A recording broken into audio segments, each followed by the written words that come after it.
Bismillahirrahmanirrahim. Assalamualaikum warahmatullahi wabarakatuh. Selamat siang. Salam sejahtera bagi kita sekalian. Shalom, Om Swastiastu, Namo Buddhaya, salam kebajikan, rahayu-rahayu. Saudara-saudara sekalian, para anggota Kabinet Merah Putih yang saya hormati dan saya banggakan, Wakil Presiden yang saya hormati, para Menko, Ketua Dewan Ekonomi Nasional, para Ketua Badan, Panglima TNI, Kapolri, Jaksa Agung yang saya hormati, Kepala BIN. Saudara-saudara sekalian, sekarang saya kira adalah suatu momen bersejarah. Ini adalah sidang kabinet paripurna pertama yang saya pimpin. Kabinet yang kita sepakati, kita beri nama Kabinet Merah Putih untuk menjadi suatu simbol persatuan, simbol kebersamaan, simbol kebangsaan. Saya terus-menerus sudah beberapa tahun ini maju ke hadapan rakyat Indonesia, kepada semua pemimpin politik, pemimpin masyarakat, pemimpin agama, pemimpin pengusaha. Saya terus-menerus menekankan pentingnya persatuan. Sumber kunci keberhasilan kebangkitan suatu bangsa dalam sejarah manusia berabad-abad, kuncinya adalah bila elitnya bisa kerjasama, bila elitnya bersatu. Persatuan ini artinya adalah kita bisa sepakati mana adalah kepentingan nasional yang inti, mana adalah kepentingan nasional yang vital bagi kelangsungan hidup bangsa kita. Kita masing-masing punya kepentingan politik masing-masing. Kita masing-masing punya kepentingan kelompok masing-masing. Tapi manakala kita sudah bicara tentang bangsa dan negara, kita harus sepakati kepentingan nasional yang vital. Saya meyakini bahwa kepentingan nasional vital kita tentunya harus kita sepakati adalah kemerdekaan dan keutuhan NKRI, keutuhan Negara Kesatuan Republik Indonesia. Dan untuk menjamin keutuhan dan kelangsungan hidup Negara Kesatuan Republik Indonesia, kita harus dengan handal, dengan cerdik, dengan pandai bisa menjaga dan mengelola kekayaan bangsa kita. Hanya apabila kita bisa menjaga dan mengelola dengan baik semua kekayaan kita, hanya dengan demikian kita bisa memberi pelayanan kepada rakyat kita. Kita bisa memberi kebutuhan hidup rakyat kita. Kita bisa membayar segala keperluan suatu negara modern. Dan di antaranya tentunya adalah menjamin kedaulatan bangsa. Saya ingatkan saudara-saudara sekalian, jangan sampai kita lupa dengan Undang-Undang Dasar kita sendiri, Undang-Undang Dasar 1945, yang jelas dalam pembukaannya tertera tujuan-tujuan nasional kita, di mana tujuan-tujuan nasional kita sangat jelas oleh pendiri-pendiri bangsa kita. Tujuan pertamanya adalah melindungi segenap bangsa Indonesia dan seluruh tumpah darah Indonesia. Ini tujuan nasional yang pertama untuk kita survive. Karena itu kita perlu memikirkan apakah kita sudah cocok atau tidak investasi kita kepada pertahanan bangsa Indonesia. Kedua, tentunya memajukan kesejahteraan umum.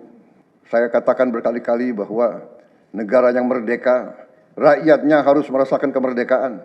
Janganlah kita bangga menjadi anggota G20 kalau rakyat kita masih banyak yang miskin, masih banyak yang lapar. Mencerdaskan kehidupan bangsa mutlak. Pendidikan bagi kita adalah prioritas yang sangat tinggi. Saya kira ini terlihat komitmen kita kepada pendidikan. Kalau tidak salah, alokasi kita dalam anggaran 2025 untuk pendidikan salah satu tertinggi, Pak. Mungkin selama sejarah kita, Pak. Untuk pertama kali kita sudah 25%, Pak, Bu, ya. 20.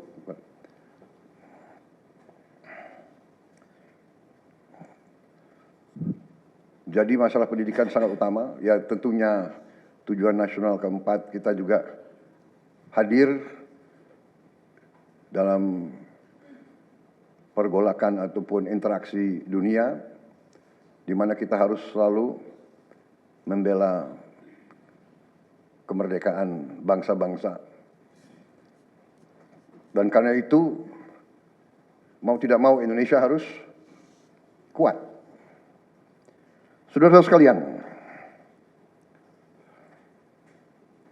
dalam hal ini semua, ada beberapa penekanan dari saya. Saya paham bahwa kita baru dilantik, saya saja baru 3 hari. Saudara-saudara baru 2 hari dilantik. Dan saudara-saudara, saya persilahkan secepat mungkin, terutama bagi menteri-menteri yang baru, silahkan konsolidasi sendiri, mengatur sendiri secepat mungkin administrasi saudara dan tim saudara di kementerian dan badan masing-masing. Penyusunan tim sangat penting. Tim yang baik, tim yang bisa kerjasama akan memudahkan kita mencapai target-target yang kita tentukan. Saudara-saudara, saya sangat mengutamakan kerjasama sebagai tim.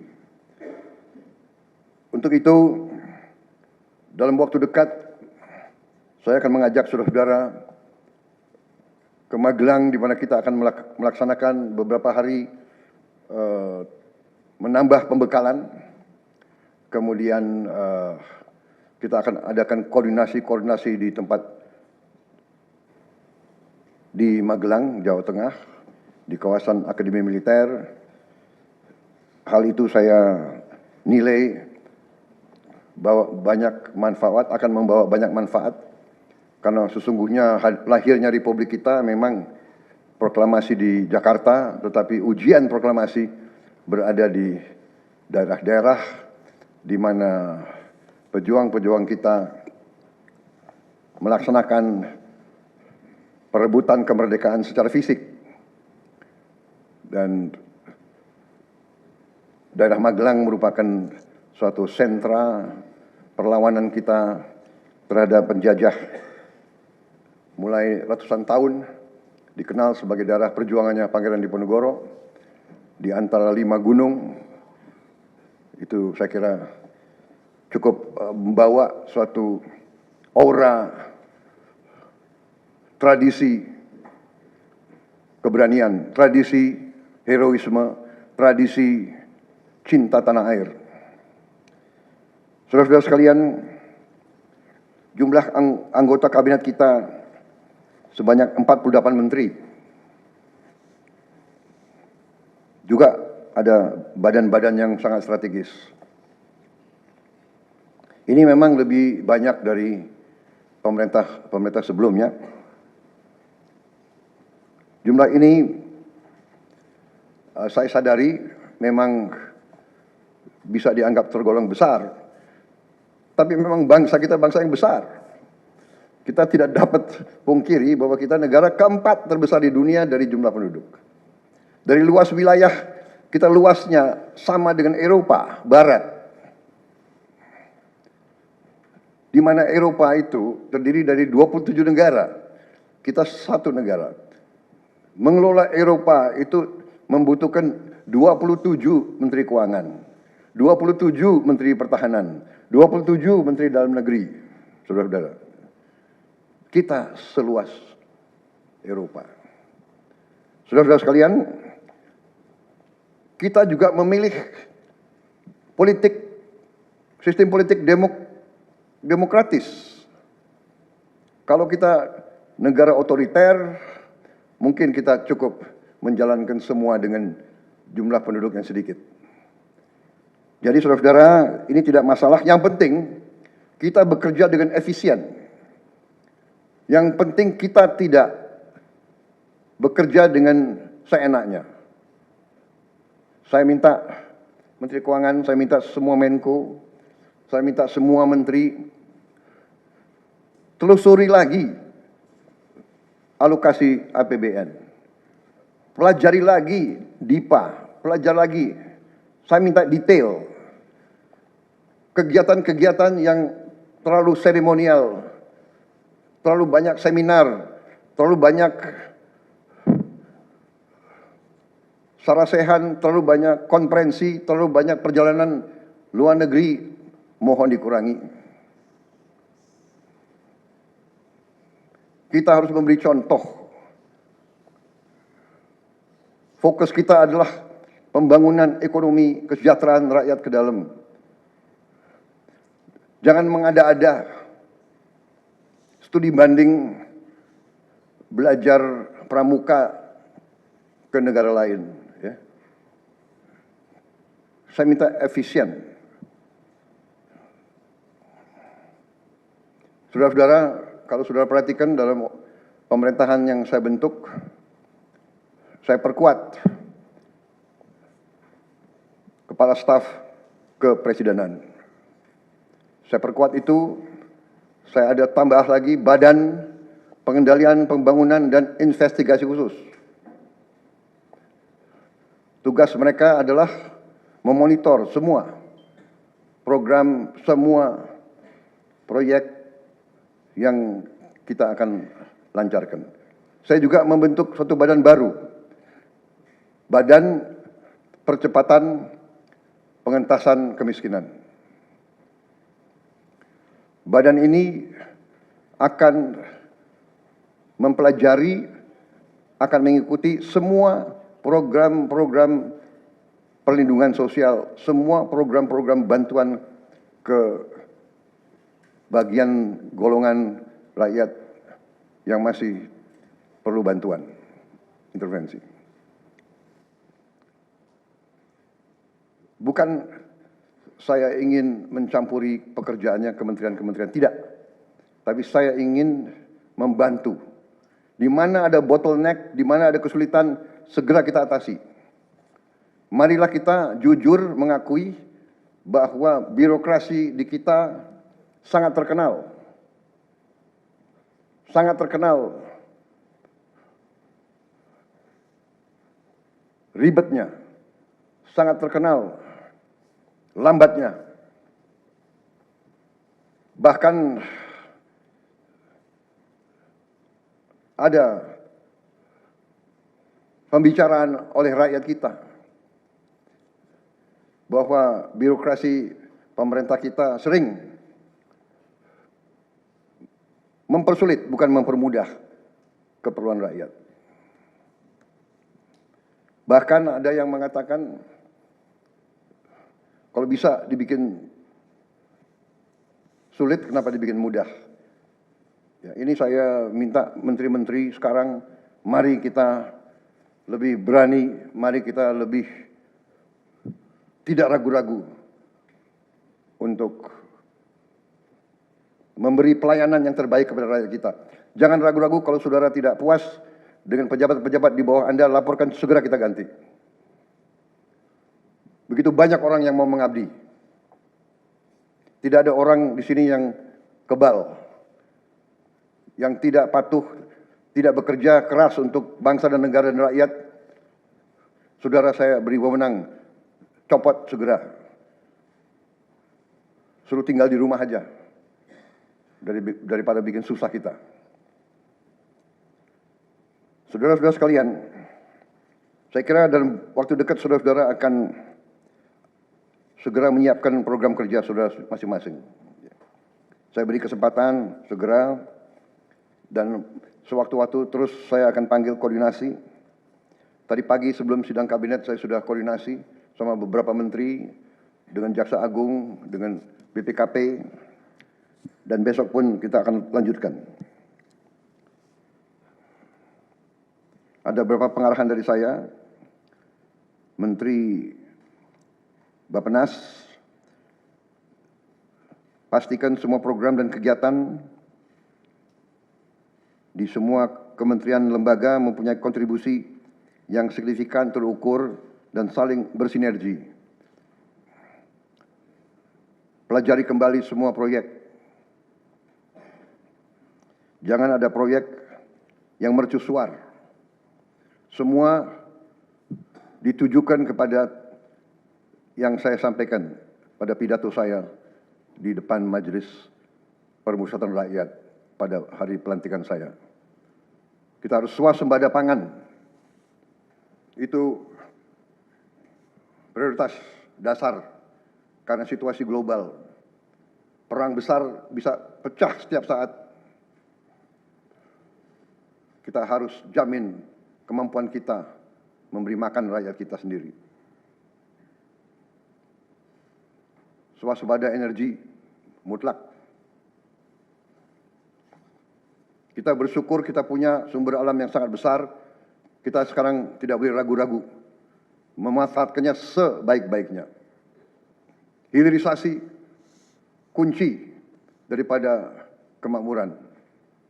Karena itu saya minta menteri-menteri terkait, Menteri Investasi, Hilirisasi, Menteri Bappenas, Menteri ESDM, dengan beberapa menteri lain dibantu oleh tentu Menko Perekonomian dan Ketua Dewan Ekonomi Nasional, saya minta segera inventarisir proyek-proyek penting dalam program hilirisasi kita. 26 komoditas, proyek-proyek yang vital dalam 26 komoditas tersebut yang harus dihilirisasi, segera dirumuskan, bikin daftar, dan kita segera untuk mencari dana sehingga kita bisa mulai hilirisasi dalam waktu yang sesingkat-singkatnya. Kemudian program makan bergizi, Kepala Badan Gizi Nasional dan semua KL untuk siapkan, segera kita mulai dengan bergerak cepat, tepat sasaran, terukur, tapi jangan takut dengan kesulitan.